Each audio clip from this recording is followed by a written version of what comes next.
Hello and welcome to Good Times. It's good times for me because I'm sitting across my classmate from college. It's been a while, Ahmed. Nice to have you on the show. Sapna, Tanuj and Ritesh, I'll start with you first. Good times for you, isn't it? Yeah. I mean, made in heaven, amazing times indeed. Amazing times. And now On good times. all good times. Yeah, and now the next pit stop being the academies. Yeah, How's that going? Fingers crossed. Fingers crossed. We have the first shortlist coming out on the 15th of December. So hopefully the jet lag I've been suffering for the last 3 trips will be all worth it. Going for 2 days, coming back and traveling. So yeah, but we are working towards it, trying to get it to the forefront as much as we can. Can I ask you, what's that formula that Excel has really been excelling in everything they do? Okay, thank you for that. But I think, I mean, personally, whether it's this content for the web or its features, I think it's something stemming from this, what do you relate to? I think it's your personal identifying with the stories we read and we feel, okay, this is something we want to put our voices behind. So I think it stems from that and just being honest, like not doing something because it seems like a project which will be for any other reason but the fact that you believe and you're passionate about it. So I think we're staying true to that and it's been working. And this first season was the first Emmy nomination which we got in a drama category, then with Gully Boy now. So yeah, you're on the right track. Well, good times ahead for you also. Now I'll go to Amir before I come to Tanuj. You were a voice in the season 1. Bhai Sahab was a voice and now we see the character. What was this whole process like for you?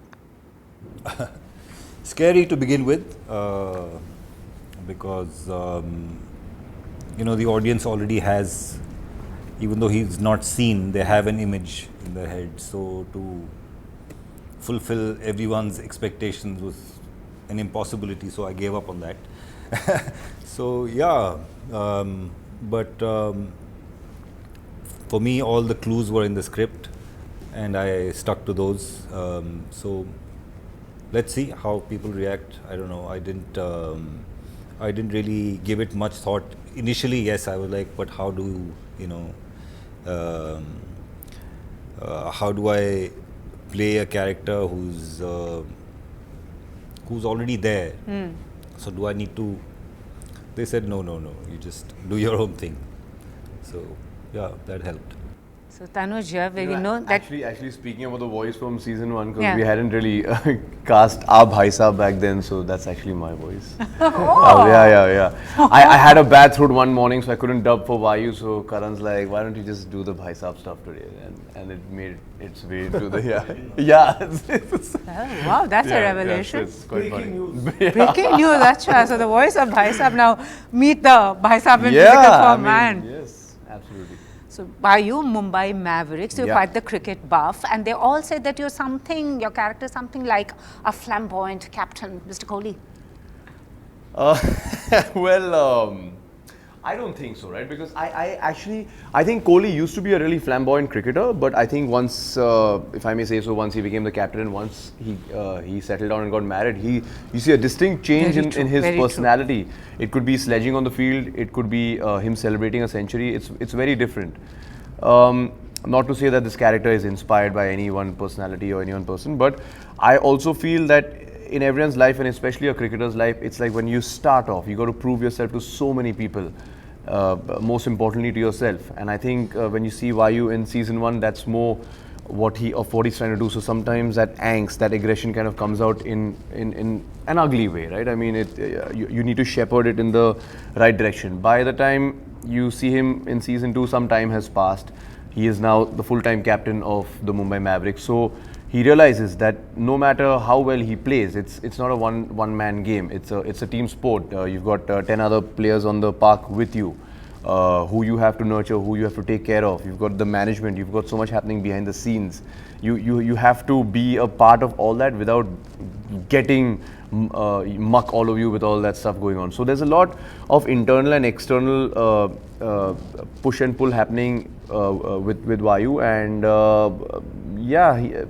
I think it's such an interesting character, right? I mean, sometimes he's proactive and he's also very trigger happy. So you take this guy and you throw him into different situations with different people, and he's going to respond in a very unique manner. So that's what makes it exciting for me, because sometimes before a take, even I don't quite know how I'm going to react. I kind of like spread out a couple of possibilities, And what I feel in the moment, depending on what I'm getting from my co-stars and just the overall vibe, that's what I go with. And then, of course, it's up to the director to You're keep what they actually want. talking like one of the cricket captains during their press Really? conferences. Yeah, like. I hope the winning captain, not the losing captain. No? 'Cause that would, yeah. And also, Sapna, your character, they said, actually is the light amongst all these grey characters, Mantra. So tell us a bit about her, because you had Zarina first, who was the powerful woman, and now comes your character. How does she fit into this power I'm play? actually very grateful to have joined a show which is based on a man's game. It's a male cricket team. I know it's based on Alan drama surrounding it, but the female characters in this show are very powerful, and they're all very different. I mean, you have Rohini, who's the intellectual. You have the Bollywood actress Zarina, who wants more than what she's already doing, and now you've got Mantra, who's like the little lost lamb, as everyone's been saying, who's just there to learn, who's there to learn the ropes, who's educated enough, comes from a business background. She's privileged, doesn't like to behave privileged. She's a very grounded character, unlike a lot of the other characters in the show. So she's kind of got her own little space here. So yeah, we're hoping she's the light. Let's see she doesn't get burnt out. So. And also season 2 is, do you also carry the weight of the success of season 1 on you? To a certain extent, yes, but it's also a ready opportunity as well. You've got a solid foundation, a good base, Emmy nomination, this, that. So anybody would be happy to jump on the bandwagon. So in that sense, it was an opportunity, a very successful show. Why wouldn't one grab it? We were actually shooting season 2 when the news for the Emmys broke, and we were all together. And we actually initially thought it was a joke, right? Like we have a inside WhatsApp group, and we thought like someone's just messing with us. And then few hours later, because of the time difference, we were like, oh no, this is really happening, you know. It was awesome because all of us were together, you know, and just to be there together and get such awesome news was great. But coming to your question, I think it's a good problem to have that there's more expectation and pressure this time, because one of two things could have happened. The creators and the writers could have been like, okay, let's give the audience more of the same. If it ain't broke, why fix it? Or then let's use this opportunity to really take a few risks and give the audience who's been waiting for over 2 years something hatke and unexpected. So I think that's the direction that we've tried to go in, and let's see how it all pans out. We'll know very soon. You know, movies on cricket, except for Lagan, which had blended cricket and nationalism, came together and worked very well. You've had movies like Awal Number and all that didn't work too well. What do you think actually worked in favor of Inside Edge? You blended cricket and you had politics, you had everything together. Being honest to the spot about what exactly was happening. Like in terms of course, you hear stories. I mean, we've all heard about match fixing going on, true, false, whatever. But I think picking various elements, what I think Karan and Puneet had read when they created the first one, then Guru, all these guys, and they were writing it, they started picking up elements which they were reading and talking about and then blending it. Okay, like obviously when the IPL started, I think that was itself a platform and a inspiration which gave birth to this idea, right? And then you talk about the team owners and all the politics which goes on behind, and then at some point the sport shifting and not happening in your country, so he's taken bits and pieces of it and then fictionalized a journey, you know. But I think because it's got certain highlights in it which people relate to, like if you see his character, you say, oh, is it Virat Kohli? Or you see, I remember in the first season, a very good friend of mine is Preeti. You know, I worked with her and she called me up saying, have you made that show based on me? I said, why would I do that? You know what I mean? I said, is this you? And I gave her like 2-3 instances and she started laughing, saying, no, because people are calling in. She was in LA. You know, then Shilpa, all these people who are thinking that was Zarina inspired us, it's not at all like that. You know, like where she comes from, it's not anything to do. So I think, but they picked up certain highlights, and when that started coming out, people started owning out, it's a good thing. Yeah. You know, you relate to it, and then whether I fictionalize the rest of it, you're invested in that journey, you know. So that's the beauty, you know, of what happened with it, that you marry films, marry cricket, create all the perfect blend. Perfect blend.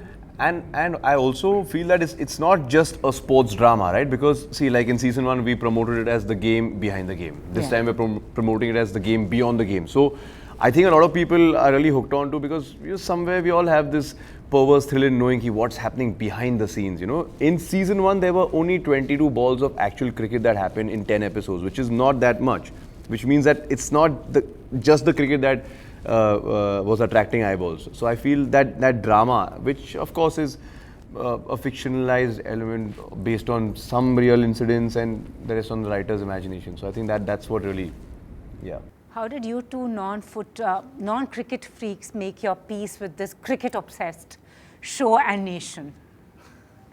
Keeping the bigger picture in mind, like Bhai Saab does.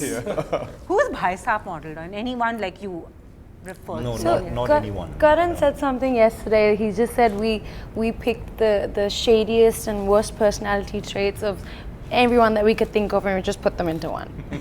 So That's Bhai Saab. that's Bhai Saab, apparently according I to did Karan. not get that brief, but okay. Maybe he didn't want to scare you, I guess.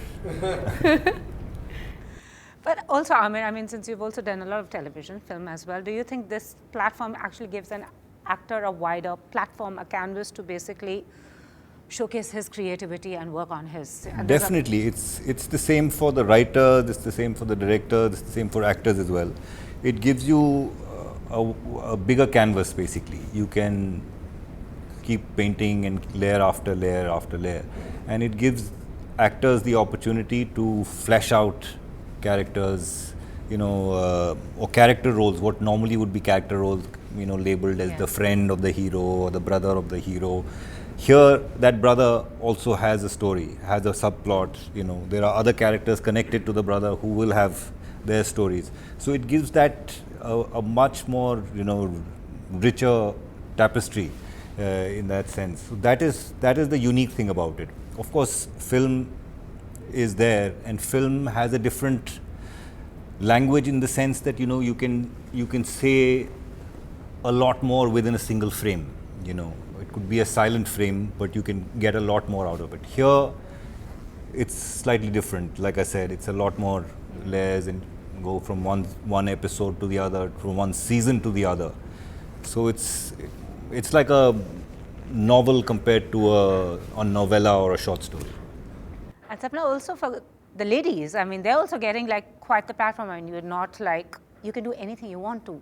People might classify it as bold. People might classify it, like in those early days, they would say, "बहुत fast character hai." But do you think it's now more like democratic and liberating? Yeah, I mean, there's so many more roles on OTT platforms for women. I mean, they're far more detailed. I mean, I think the regular conventional heroine roles weren't so detailed because they were classed as the heroines. And here, like Amir said, that you've got the time, you've got the space to develop these characters further, and thankfully that is happening. Anuj, you find this also like a much more satisfying platform than movies, which is over and where you're also concerned about the fate of the film, Friday Go, number. Yeah, see, I mean, look, I mean, when I set out to be an actor, OTTs did not exist. I mean, there was film and television, and I was very clear that I want to work in movies because that was my dream. But having said that, you have to make the best of whatever opportunities present themselves. I mean, and it just so happened that Excel got in touch with me. All of this worked out. The show ended up becoming a success, and here we are again. So you can't really plan these things, but at the same time, there's a sense of responsibility as opposed to pressure. With films, what happens is, even if we're going for promotions or even if we're anywhere, right? People are like, "Acha, you are the hero of the film. That means the film is resting on your shoulders," and it's nerve-wracking. I mean, I've been there a couple of times unsuccessfully. It's nerve-wracking because by that Saturday morning, you know whether you're going to be employed for the next few years or you're going to be absolutely in box office prison, right? And that's not the best way of working, because when I'm acting, I want to keep it as pure and as real that I'm doing it to satiate the need of the story, the characters, and the script, as opposed to, oh, I think this is massy and this will work at the box office, so I'll do that kind of acting. So I think this entire OTT platform, especially working with Excel and Amazon, really gives me those wings to fly, if I may say so. Like, I mean, I can really go out there, express myself. Sometimes, see, it's a democratic set, right? I mean, so like, I might try a few things. They may like it, they'll keep it. If they don't like it, we'll do it their way. But they at least give you that freedom.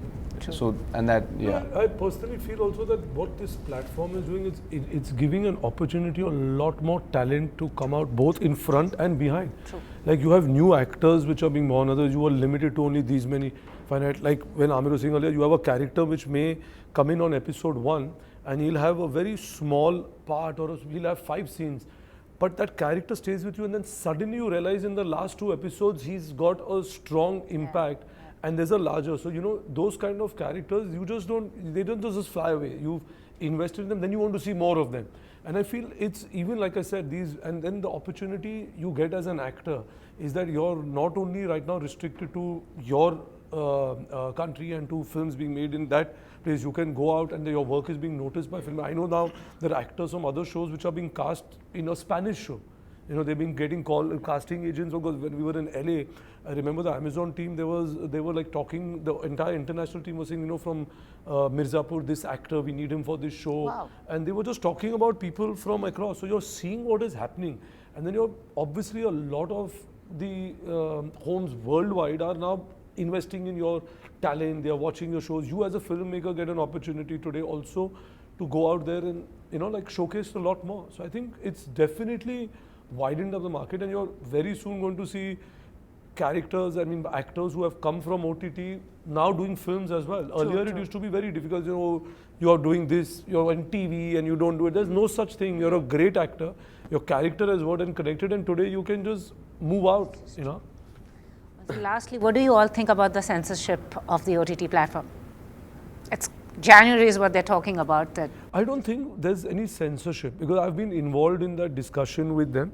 They're not trying to go down the censorship rule at all. They're trying to do a self-regulatory like the broadcast industry goes. Okay. And they have very clear guidelines for it, that in terms of, we don't want to frame what you should do and what you shouldn't do. Think about it, because you're watching this in terms of, as a family, if you were to, so just be sensitive too much, just because you have the liberty, and we know there are shows which are coming in from around the world and we'll never be able to do something about it. But the fact that you need to be understanding what your culture is, what you're being sensitive. So I think they were stemming from that, just because you have the liberty, don't misuse it. If it's organic and it seems seamless coming into your narrative, do it. But there is no such thing that, you can't have nudity or you can't have action. I think there was a discussion about, child pornography. And I said, yeah, I fully understand that. You know what I mean? You don't want to have that shown in a certain way, but there's no such thing. I want to show about human trafficking and slavery. They have no issues with a larger, they're not trying to curb your creativity also, because it was quite a constructive discussion when I was involved in one of them. And they said, see, we understand that our content from here is now going global. We are getting recognition. This is the first time like it happened with the Emmys, Oscars, and we don't want to curb that. We don't want to stop that.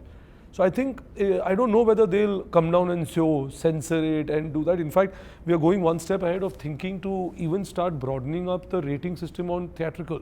Why does it have to be either this or that? Yeah, true. Or it can be 13. So I think it's quite, and I think it's going in the right way. I don't think there's an issue, personally. Let's ask the actors as gives you more creative freedom then movies. I think there's a lot of things that are connected to the stories, and there's things that you can't remove, and they're pivotal to the stories, and now in our case second seasons and so on. So it completely destroys the viewing experience as well. But at the same time, you also have the option to skip. Well, as Uncle Ben once told Peter Parker, with great power comes great responsibility, right? So I think it's each of our responsibilities to make sure that what we're doing is in service of the script and the story, and it's done in an organic way and not just to sensationalize or to make sure that people are watching it only because of that. Case in point being my opening scene in season 1, right? You take that scene away, you don't really establish Vai Raghavan as that person. It was required. A lot of people were initially like, whoa, what was that? But it was essential because it served the story and served the character. But if you're just for the heck of it putting in expletives and sex scenes and drugs, to titillate the audience, then I think that's absolutely wrong. Well, these are interesting times we are living in. So I think the problem arises, it goes beyond, sex and nudity and bad language and all that. What is politically sensitive? Yes. And if that is being censored, that's problematic, in my opinion. So if that is not happening, well and good. If it is, then it is censorship, and we should call it that. You're right about that. Anyways, all the very best. Hopefully to see you all for season 3. And good luck. Maybe we will speak again in February. More power. Thank you so much. All the very Thank you. best. Thank you. Thank you.